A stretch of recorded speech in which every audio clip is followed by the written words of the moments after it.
Hi, everyone. Welcome. We'll go ahead and get started in just a minute.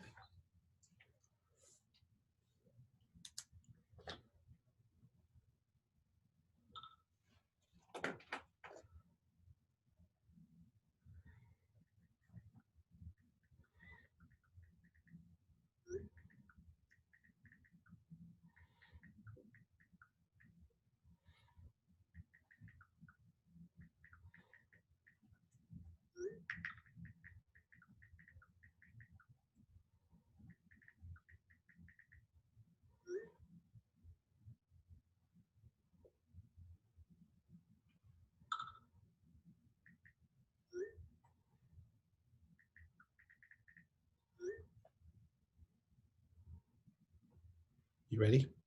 Yeah, we're good to go. All right. I think we're going. And welcome. My name is Race Vora, and I'm the interim health officer for Fresno County Department of Public Health. We'll start with our case statistics. Today, we're reporting total number of cases at 32,755. The total number of fatalities is 454. Currently, there's 112 people hospitalized across the county in all of our hospitals. We just received word that we are going to be in the red tier for this week. Although very concerningly, we have increased in terms of our case rates, so that one of our metrics for the blueprint for a safer economy is in the purple. If we continue in this trend and we have another week where one of our metrics is in the purple, then very unfortunately we will be asked to move back into the purple tier. This is a very concerning development. It's something that I think everyone needs to be aware of. Hopefully we can avert that that decision next week, but we are at risk of moving back into the purple just because our case rates are going up. And this is something that we're noticing even before that announcement was made this morning, that our case counts were steadily going up. Our number of hospitalizations were going up. The ICU bed capacity is going down. So it's a concerning time for Fresno County because we have multiple different trends that are pointing in the wrong direction. I just got off a call with our state partners at FCDPH. They're always very supportive. They kind of fleshed out a few items that I think are of local interest. First, they're working on messaging and just a full-fledged program to deploy COVID vaccination whenever that becomes available, whenever the FDA approves it for emergency use. It may be as early as December. It will certainly be sometime next year, if not December. As you may be aware, one of the companies that's doing trials with COVID vaccines released some really good news yesterday, that whenever they did a preliminary analysis of the effectiveness of their product, this was the Pfizer company, they were very pleased because the product showed that it really protected people from getting coronavirus infection. So their product was effective just by the preliminary analysis. The formal analysis will be released at the end of this month. That will be vetted by an independent group that's not part of either the government task force or the pharmaceutical company.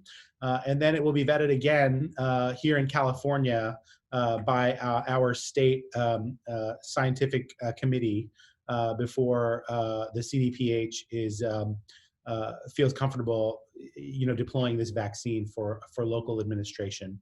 But if all things go well, that's kind of how it will get played out. We anticipate that we will identify people at the local health jurisdiction level that will be kind of in that first wave of getting vaccinations. The supply is something of an unknown right now. We don't know whether, for example, we're going to get 10,000 doses, 50,000 doses, 100,000 doses. So it's really hard to plan, just how many people to identify to get this.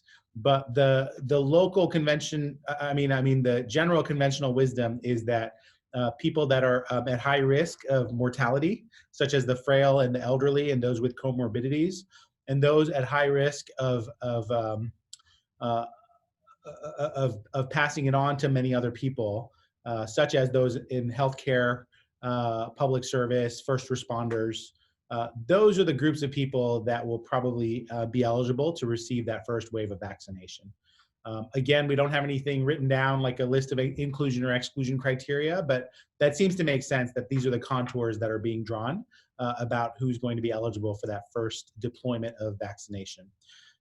So we talked a little bit about that. I actually asked them some follow-up information about the Unified Support Team, which, as you'll recall, whenever we were experiencing the summer surge, the 8 counties in the Central Valley received some special resources from the state, which I think they called it like the Strike Force or the Strike Team, formerly known as the Unified Support Team.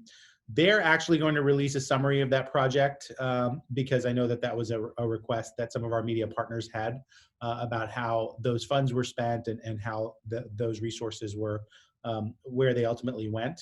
I don't think that we're done working on those projects, but it would be nice to kind of have a good summary that we can share out with the public and with our media partners. So I asked them to work on that, and I think that they are going to kind of kick that up the chain to allow a little bit more information to be released about that unified support team and how that project went. Lastly, we are very concerned with the cold weather, both from coronavirus perspective and I guess general health perspective. The cold weather, we know, will probably lead people to choose to stay indoors and gather indoors. Please be careful about doing that.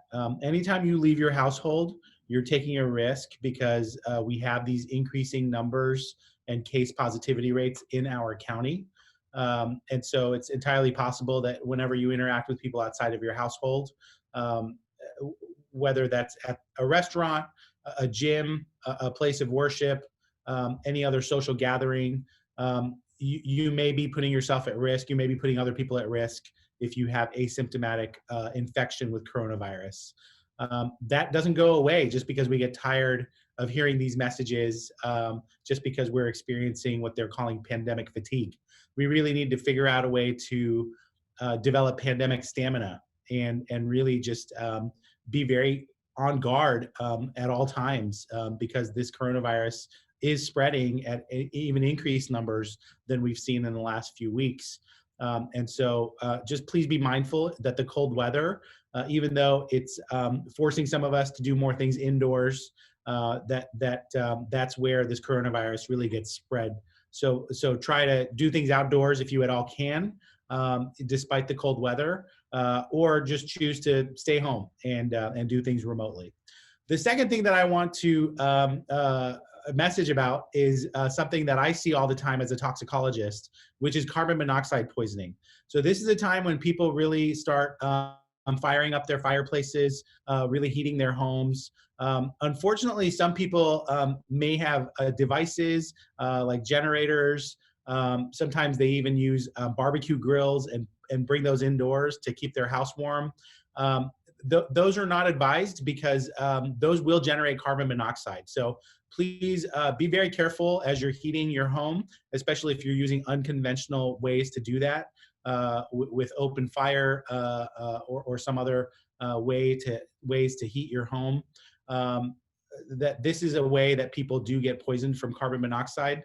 We see it year after year. The poison control centers all over the state hear about these cases. Sometimes it's related to a generator. Sometimes it's related to a source of fire which doesn't have good ventilation.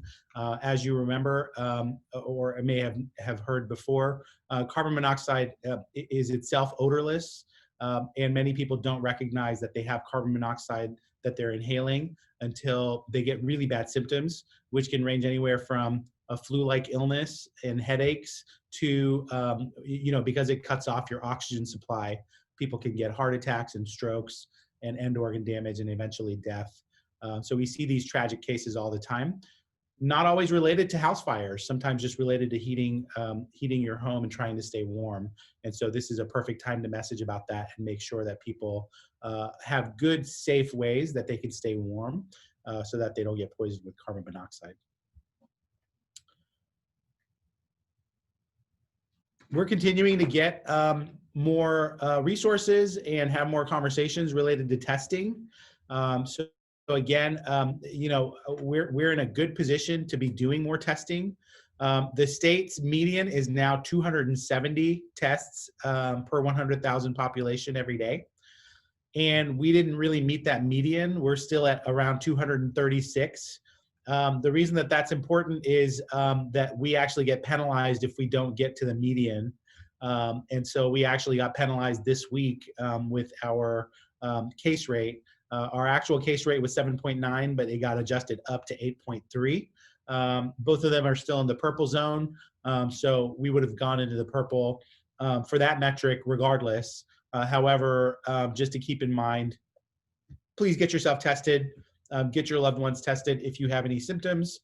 If you are part of an outbreak, it will be covered by insurance. You can go to a number of different places to get your testing done. If you have an outbreak at your workplace or an outbreak just related to social gatherings or people that you know, you can go to an urgent care center. You can go to probably not the best use of the emergency department, but if that's the only place that you have to resort to, then you can get it done there. The best way to do it is through your primary care doctor who knows you, who can give you individualized, tailored advice based on your medical conditions. And then we also have the Optum Serve sites, 3 of them across the county that are doing coronavirus testing. And finally, our federally qualified health centers, FQHCs, which you can actually find online. We'll try to find a link that put that in the chat box. But the FQHCs are actually receiving support from the county to do coronavirus testing, contact tracing, prevention, education.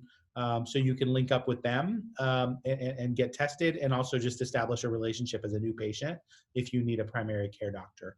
But please go ahead and get tested and get used to being tested, especially if you're in public service. This is something that it's probably not just a one-time thing for some people. It may be something where just because of your line of work or just because of where things land with certain outbreaks and things like that, we may recommend that you get tested multiple times before it's all said and done.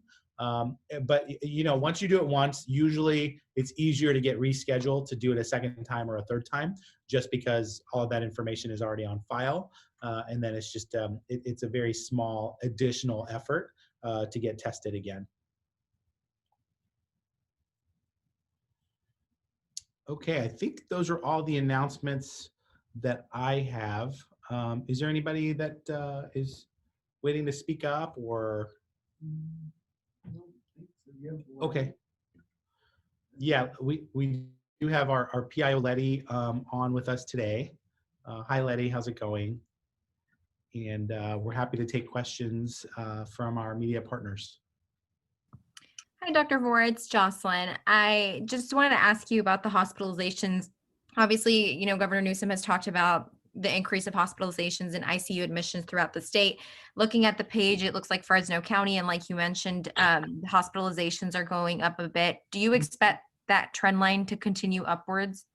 I do. Yeah, this is something that our hospitals are noticing. Over the weekend, they admitted about 20 new patients that had coronavirus. They were able to discharge a few also, but that's a big quantity over the weekend, and I think that is going to continue. There was some kind of a glitch where they reported like negative ICU beds, which I don't even know how that can be possible, but we actually surveyed all of our hospitals locally here, and they told us they had just a very small number of ICU beds. So out of all of the ICU beds in the county, we have only about 10 open beds right now, just because there's a lot of other illnesses that are taking those beds. So I'm worried that the hospitalizations and the ICU admits are going to create some real challenges for our hospital partners. And that's, all the more reason for us to really try to manage these numbers of new cases as best as we can.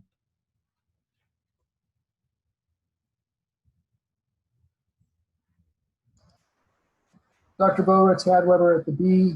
Hi, Ted. Hi. Two of the preeminent social gathering events are coming up: Thanksgiving and Christmas, the holidays. So what advice would you give people regarding those? Well, be very careful and keep your gatherings small if you decide to have them at all.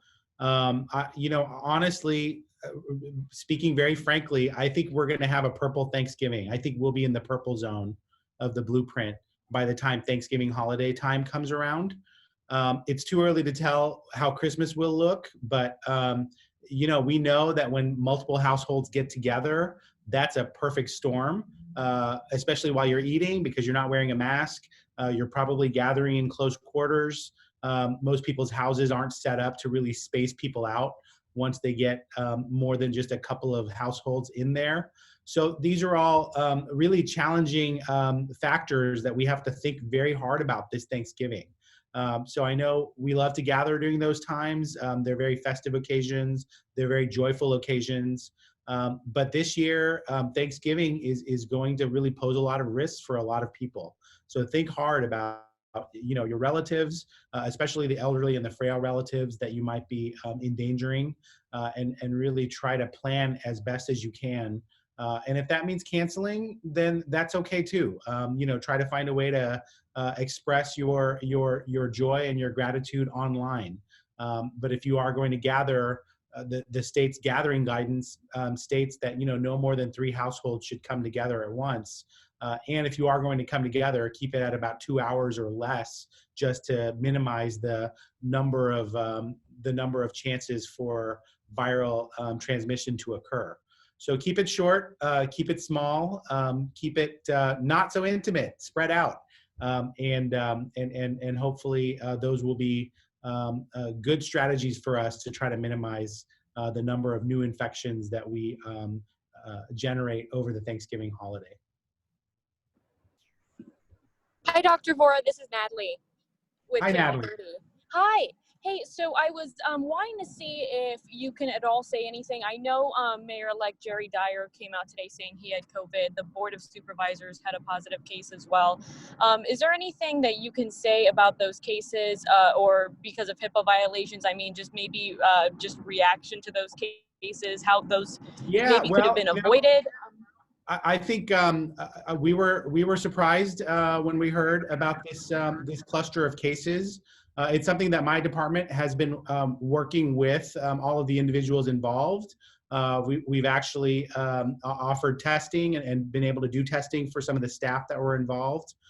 We obviously wish everyone the best and a speedy recovery. I think the best thing we can get out of this is just a very pointed lesson to be learned that no one is immune, and that whenever one person is infected, that they may pose a risk to other people, just if we're not all careful. And so hopefully this will be just a good lesson learned, and that we can avoid future situations like this. The CDC, it's interesting, the CDC just came out with a paper that said, office work is higher risk. We think about factory workers and food workers, and we've talked about the different high risk occupations. We don't necessarily think about office workers as having higher risk, but in fact, a lot of coronavirus transmission is occurring in office spaces that are not healthcare and not essential food work and other occupations. And I think this is a good example of the kind of risk that can be posed whenever people are working in an organization. In this case, it was the county, but it could have been any other employer. and really, hopefully we can all kind of learn lessons about how to keep people safe moving forward into the future. But yeah, I mean, we're continuing to work with the staff at the county level and making sure that we answer their questions. And if we need to get them tested, then as I've said, there's a lot of different options for people to get tested, and we're happy to help support whatever we need to do. My team is doing the contact tracing as we do with everyone. No one gets out of that. No one gets special treatment. They have to answer all our questions and make sure that we track down everyone that was affected. And to their credit, these civic leaders have been very open about their activities and really been very cooperative with providing us good information. So for what it's worth, I feel like we are staying on top of contacting all of the people that we need to contact and doing that in a very timely fashion. So I'm actually very happy with how the contact tracing and the response to this outbreak has gone so far. And like I said, I'm wishing all of them the very best and a very speedy recovery.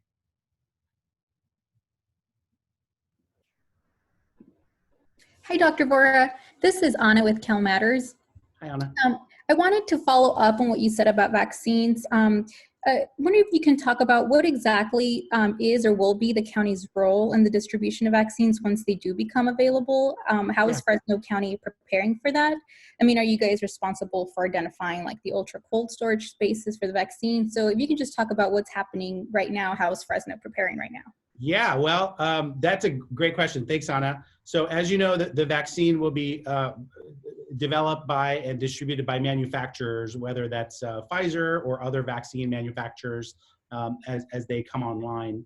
And then that will actually be arranged and coordinated at the federal level and then at the state level. And then our local health department will be working with the state Department of Public Health, who will then want us to identify healthcare providers that can distribute the vaccine, and then obviously the populations that will need to get the vaccine so we can get them kind of enrolled as potential patients.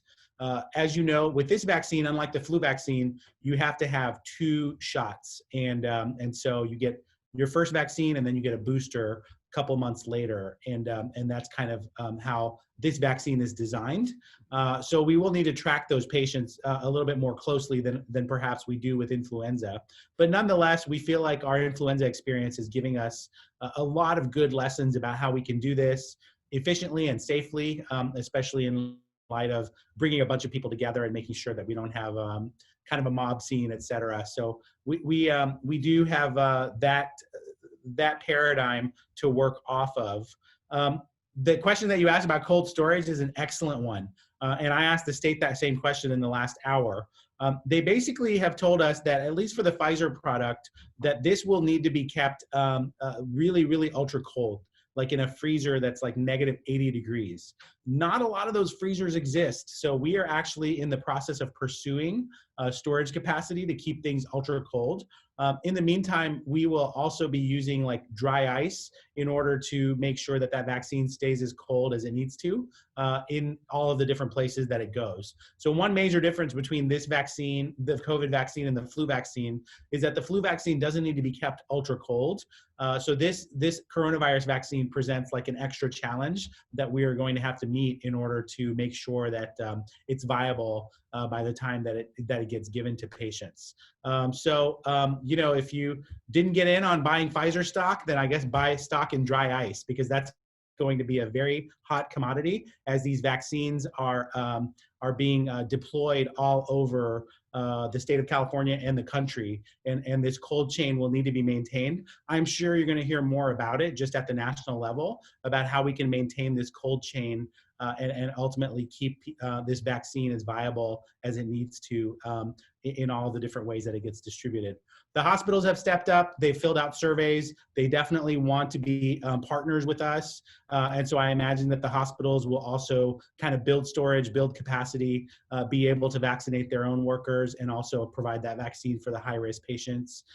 And so we will be working with the hospitals, with our own health department, and hopefully ambulatory care clinics, and perhaps even pharmacies, if we can equip them with the logistical piece of this so that we can get this distributed as efficiently as possible. Dr. Vora, any update on the Binax test? I know you spoke about it last week that you guys were supposed to be getting shipments. Have those been received and dispersed? Yeah, so great question. We've received some, and we're still waiting to distribute them. We had a meeting this morning about the Binax, and we figured out that we need to send them to our ambulatory care clinics, especially FQHCs and emergency departments. So those are kind of the two major groups that we're going to distribute to first. But then, very rapidly we'll be able to send them to other partners that need them. But we feel like that those will be the best use of those Binax tests. There's still some more hoops to jump through in terms of how these antigen tests are reported, because it's not really clear or automatic. So that's what's really kind of bottlenecking us, I'll be honest with you, is we don't want to send out a bunch of tests and then have a bunch of positive patients that don't get reported back to us. We really feel like just doing a little bit more homework with our partners will allow us to really close the loop on that. Because again, unlike the PCR tests, which are automatically reported back just through the labs that do the PCR tests, these Binax tests are literally read with a phone. And so the person has to work really hard, whoever's doing that test, to make sure that the reporting gets done. And so we just want to identify partners that have the bandwidth to learn that skill and learn how to do that. Otherwise, we're going to create a little bit more chaos than we want to. And so that's kind of what's holding us back from doing the tests. Keep in mind that it's not a perfect substitute for PCR, that these tests are really going to be most appropriate for when people have symptoms. And so they're not going to be able to be used for things like surveillance just out of the blue unless you're actually part of an outbreak. And so we're still dialing in exactly which scenarios can best be utilized for these antigen tests. But I'm very glad that we have them. I'm optimistic that we will find a really great use for them, and eventually they will most likely be the kind of the workhorse as they become more ubiquitous and as they become much more easy to deploy and more people learn how to use this technology. I really think that a test that gives you the answer in 15 minutes is really going to be the workhorse for very rapidly selecting and screening out people that have coronavirus, and really keeping the rest of the population safe. So we're taking baby steps. We're optimistic that if we build it right, that we will be able to build it correctly. And so that's what my team is working very hard to do. Dr. Vora, it's Liz over at Fox 26 News. Was wanting to find out from you, since I checked with the county directed me over to your office to ask if there's any updated numbers on how many people have tested positive on the county side in the office. Any number, any update? Oh, sure. Yeah. So from what I understand, and I apologize, I don't have the most up-to-date numbers, but as you'll recall, we tested a few dozen people that were close contacts just from the Hall of Records and the auditor's office. And out of those, we had 5 positive patients out of I think about 25 that we tested. And that was just a pop-up kind of event that we did just to offer very rapid testing, convenient testing for the department that we support, which is the county. People can also go to their own primary care doctor. They can go to OptumServe. And so that's not a complete picture of how many people were tested or how many positive cases there were. But as far as I know, we had 5 positive cases. And obviously we informed them right away so that they could isolate. And then we got a hold of their close contacts and instructed them to quarantine as well. And that So was as of yesterday or as of Friday? that was as of yesterday, and most of the testing was done on Friday. So that's what I understand. And the news about Mayor Dyer, I found out as soon as everybody else did, just by reading the news headlines. So that there is more testing that's being done as time goes on. So that's what I understand. That brings up another point, Liz, which is how do you define an outbreak? And this is a common misperception people have. An outbreak is technically 3 people or more. And so this does count as an outbreak if indeed it turned out that the 5 people involved were involved in a situation that would allow them to kind of interact in a closed space. Now, sometimes it happens that a large employer just ends up testing everybody, and then they do find cases, but it turns out that, one person worked on one floor, another person worked on another floor, they didn't interact with the third person who worked on, on the other wing, et cetera. So unless they're actually interacting with each other and we can actually connect the dots in space and time, just because there's more than 3 people in a building who test positive doesn't automatically mean that it's an outbreak. It's only if after doing our due diligence with the investigation, we found out that there was some interaction that we call it an outbreak. But nonetheless, that's the number of people that we're dealing with. Certainly not the largest outbreak in an office setting that we've dealt with here in the county, but definitely something that I think will pose a lot of lessons for us to move forward with and try to keep everybody safe. And hopefully we'll be able to update everyone about how everything's going once we get more information about that. Now, I had a really nice, go ahead. Sorry about that. I know you talked about the work setting, and that obviously is sometimes something that people cannot control. However, there have been these reports now about this dinner party that turned into an event where people were getting it, and it involved local leaders who were not masked. I mean, it's got to be frustrating to you that since you've been preaching about the masking since May, to have people that have been elected leaders, chosen leaders by the community, not covering up, and yet having this event where they're within close proximity of each other, a dinner party, if you will. What do you say about that? Well, certainly any time you're having dinner with people that are not part of your household, that, like I said, increases your risk just because it's impossible to mask while you're eating. Beyond that, I certainly hope people can take this as a really good example that this virus just doesn't discriminate. I mean, it really can just infiltrate whatever gatherings we choose to have. And if we give it a chance, then it will take that chance and kind of exploit whatever social interactions it can. So hopefully people can just, obviously we can't change the past, but people can take this as a really good lesson moving, especially into the Thanksgiving season, that, any kind of dinner party can put you at risk. I'm sure none of the people that attended that dinner party had any malice or any intention to spread the infection. It's just that asymptomatic infection is a real thing. I mean, people can just feel pretty well and still have the virus and still pass it on before the virus declares itself, if you will, by creating symptoms.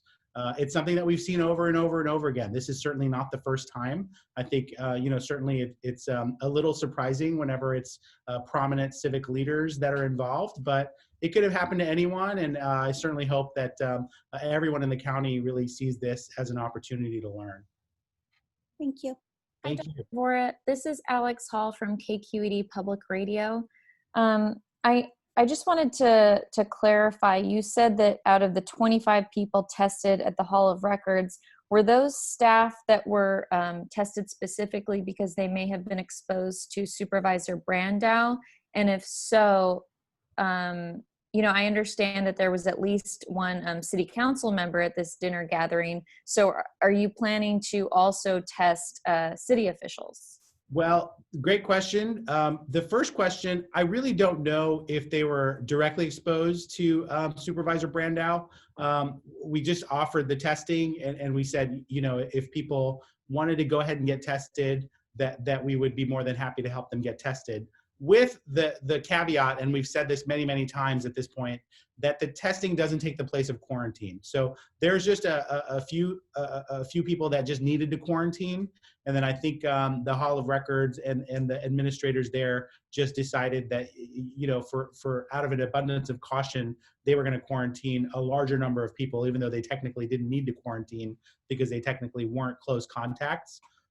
We were just testing people just as out of an abundance of caution, just because I know that that's a concern for some people. They just want to know whether they have asymptomatic infection or not.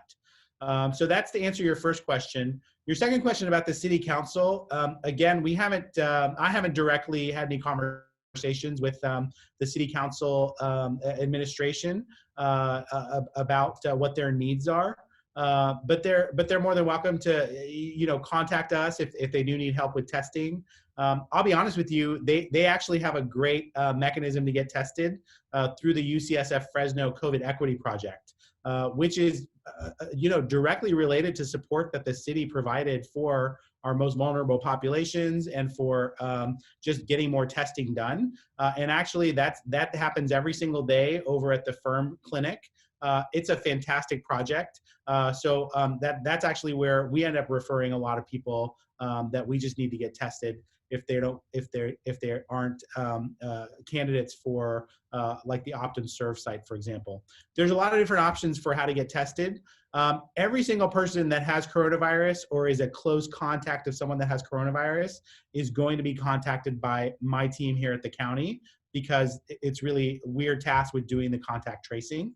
So in that sense, the city council and whoever else is involved will be contacted by my team to make sure that they have good instructions about how to quarantine, how to get isolation, any other support that they need, and get their questions answered. So yes, we are kind of indirectly working with the city council. We're more directly working with the Hall of Records staff because they're county employees. And so that's kind of how I think this very dynamic situation is being handled right now. Is there any way to quantify or even give a range of the number of city and county officials and staff who may have been affected by this? Off the top of my head, I don't have a good number. I'm sorry, I don't know exactly, you know, how many people are involved. I know that you know, it's at least 40 people that have been asked to quarantine and stay home and telework. But that, like I said, is out of an abundance of caution. I don't know if that's the actual number of kind of close contacts that we've identified so far. Okay, thank you. Sure, thank you. Dr. Vora, it's Jocelyn again. I just wanted to ask you about the tier assignments again, just because when I was listening to Dr. Galley's presser today, he said that he expects over half of California counties are going to move back into a more restrictive tier next week. Yeah. Listening to that, do you think that it's likely that Fresno County will move back to purple next week? Yeah, I do. It's on the one hand disappointing. On the other hand, it's not very surprising because we've seen the numbers tick up just over the last 5 to 7 days. And so I think we're going to be told that we're going to be in purple next week. I really do. So I think we're not immune to that general observation that Dr. Galley made. And we won't be the only county that's kind of experiencing, for lack of a better term, you know, a surge, if you will. But it's not too late. You know, I think we still have, we shouldn't just be fatalistic about this and say, you know, let's give up. I think it's really just a sign to us that we have more work to do and that we need to be more careful. We need to support each other more. We need to be more understanding, you know, in situations where people need to work from home or people need to take time off because they're not feeling well. It's really a time for all of us to be more creative in the ways that we try to live our lives, but still keep each other safe. But yeah, I'm expecting that we will be in purple next week.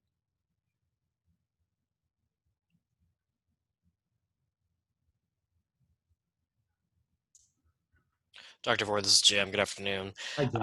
Wanted to follow up on a question that Cal Matters was asking about with the cold storage of the vaccine. I was just reading a report that said most hospitals' refrigerators can go down to like 35 to 40 degrees Fahrenheit. So do we have a single refrigerator in the county that you're aware of that can go down to -70, -80, -90 Yes, even? we have one. It's downstairs. Just one? So that's the Okay. one that we know about. Yeah, there's probably other ones, and we're certainly pursuing obtaining more capacity. The hospitals currently don't have that type of technology, but they're going to acquire it. So yeah, I mean, everyone is now working very hard, knowing that we can expect, hopefully, if everything goes well, in December, but certainly by 2021 or early 2021, we're going to need to really just have cold storage ready to go to accommodate this vaccine. Now that we kind of see exactly what's on the horizon, we're working very hard to make sure that we have that capacity. So we do have one cold storage machine here, and we will be acquiring more so that we can be ready to really take on as much vaccine as the state allows us to have. But the state is kind of still not able to tell us exactly how many doses of vaccine we will be getting. And then I had one other question on staffing. I was just reading a story out of North Dakota, the governor last night. They're having such a staffing challenge because of the increase in COVID cases. And you've probably seen this, and we're seeing this all over the country, fortunately not yet in California. But he even authorized the use of nurses that are COVID positive to stay working because they have such limited staff. Does that concern you about, staffing wise? Because I know when we had this in the early spring, we were sending people to New York, they were sending people here. But as far as it goes now, it looks like it's so widespread. I don't know how much staff you're going to have access to in other parts of the country. So that's certainly a very dire signal whenever, even COVID doesn't get you off of work. I mean, that's a very dire situation. It's not really a scenario that we've entertained here. Which is using COVID positive staff to fill in. Thankfully, we've been very, I think, fortunate to have enough of a workforce despite the rising case counts that we're able to staff all the beds that we need and all of the clinics that we have. But if the numbers keep rising, we know that will affect healthcare workers. And that's really the paradox of this infection is, once you get into a surge, the surge starts affecting your healthcare workforce. And then that just, that makes everything worse because now you lose the ability to take care of sick people at the same time that you need even more workers to take care of those people. So we don't want to be trapped in that vicious spiral, which other parts of the country, frankly, are experiencing right now. And it's something that we will try to guard against as best as we can. But it really is up to everyone to help with this. The fewer number of cases there are in the community, the fewer number of hospitalizations we can expect. And so it's really up to everyone whenever you choose to wear a mask, whenever you choose to keep your distance at gatherings. You're actually helping to protect the whole community, including our healthcare workforce and including the most frail members of society who may be hospitalized. Maybe not even from COVID, they may have a stroke, they may have a heart attack, and they need to be hospitalized. And we need to have our nurses and doctors able to care for them. That also brings up another point, Jim, which is that we actually had a brief conversation this morning about the convention center. And just we're already thinking about, okay, knowing that other parts of the country are going through this the way that New York City did, what do we need to be doing to make sure that we are absolutely ready if it comes to opening up our alternative care site at the convention center? I actually asked the state, are you thinking about Porterville? Are you going to open up Porterville again? Just given what's happening all around the state. They said, it's on a warm active status. As you'll recall, the fires really closed that down because they had to call away that CalMap team to go work on the fires. But things could change in the next few weeks, and then we would open up Porterville again and kind of slide back into that direction where we would offload some of our hospital patients to that site and eventually have to really start thinking hard about opening up the convention center. One really kind of nice thing, as much as as bittersweet as it is to think about opening up the convention center, because it will mean that we are experiencing just a tremendous surge here in the county. It's nice to know that these antigen tests and the PCR tests are going to allow us to really know to a much better level exactly what's happening in our county in a way that we just didn't have that capacity back in the summertime. And now we can, if we do open up the convention center, we'll have, rapid PCR that's locally available. We'll have antigen testing that's here and now. And we're just hoping that, we don't want to open up the convention center, but we're already talking about, if we have to, we need to have some protocols in place so that we can screen all of our staff, all of our workers, and make absolutely sure that we don't have COVID positive staff and workers that are working in any of these facilities. So thank you for asking that question. I don't want to say that I have a morbid curiosity, but I do watch what's going on in other states very closely, because we want to learn lessons about what they're going through. And it's entirely possible that we will need to be doing some of those best practices here, whether that means asking for volunteers locally, using CalMat and DMAT teams to ask for help from outside of our jurisdiction, or coming up with some other innovative paradigms to take care of people whenever we have a bad surge.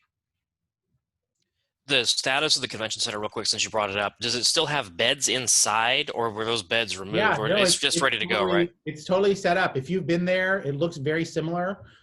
We've actually added more privacy screens and barriers. We could probably share some pictures about what it looks like currently. But yeah, it's totally set up. And to their credit, the city has just kind of allowed us to keep that space as is, so that just in case it's needed throughout this pandemic response. And that's been just a source of really good collaboration between the county and the city. And they've been very gracious partners with us. And at the same time, our EMS division has been overseeing, how those beds are laid out and things like that. And the only thing that we will need whenever we open that up is actually the staffing, meaning doctors and nurses. But this goes back to exactly the question that you asked is, whenever we open up the convention center, it will technically mean that all of our hospitals are being kind of overrun. And so they will be experiencing staffing shortages at the same time that we actually need staff for the convention center. So all important things to think through, and it's going to be a very hard balance for us to strike. Yeah, and I don't know if Dan Lynch is on this call. I remember he had signed a contract with an outfit out of Southern California to staff it. So I don't know if that contract would still be in place since we didn't need him the last time. It's still in place. Okay. It's still in place. They're just waiting for us to kind of, summon them. But, we're still a few steps away from doing that. But that's exactly the conversation that we had this morning. Thank you. Sure.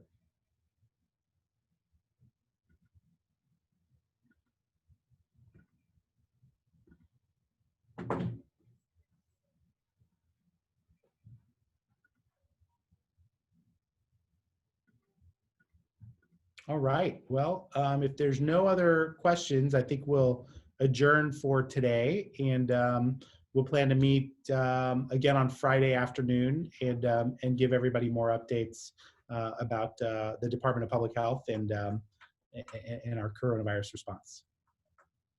Thanks, everyone. Stay safe. Stay well. Thank you.